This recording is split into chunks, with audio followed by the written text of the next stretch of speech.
Allarme e sicurezza a Jesolo, furti e rapine ormai non si contano più e il periodo prenatalizio è particolarmente critico. Per questo il sindaco Valerio Zoggia ha optato per il pugno di ferro, annunciando pattuglie integrate composte da polizia locale e di Stato, attive fino all'1 di notte. In giro per la città verranno schierati agenti in divisa, ma anche in borghese, per individuare i luoghi più a rischio senza essere scoperti.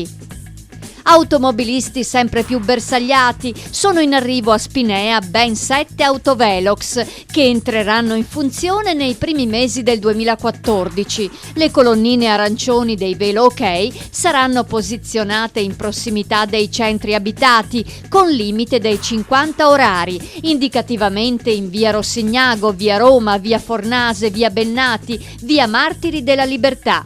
Le multe scatteranno solo in presenza di una pattuglia di polizia locale.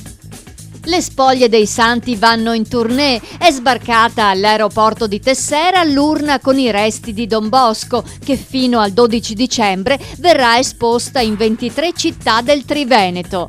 Prima tappa a Mogliano al Collegio Astori, dove risiede una nutrita comunità di salesiani e dove la preziosa teca in cristallo è stata accolta dal direttore del collegio Don Maurizio Tisato e dal sindaco Giovanni Azzolini.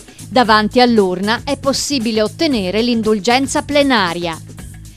Nuovi orizzonti di mercato, adesso si contrabbandano pure i prodotti per badanti. La polizia locale di Conegliano ha bloccato un traffico illegale dall'Ucraina, 2 furgoni che facevano la spola carichi di centinaia di prodotti, generi alimentari, sigarette, molte bevande e tanti superalcolici, vodka, birra e anche champagne ucraino.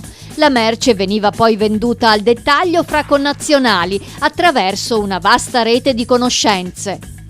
Odiosi sciacalli truffano chi è colpito da un lutto, bussano alla porta spacciandosi per incaricati delle imprese funebri o addetti del comune e si fanno consegnare anticipi sulle lapidi, caparre sulle concessioni dei loculi e così via, sfruttando il momento di particolare vulnerabilità emotiva di chi ha appena perso un familiare. Segnalazioni di questi sciacalli del lutto arrivano da Villa del Conte, Cadoneghe e Campo San Piero.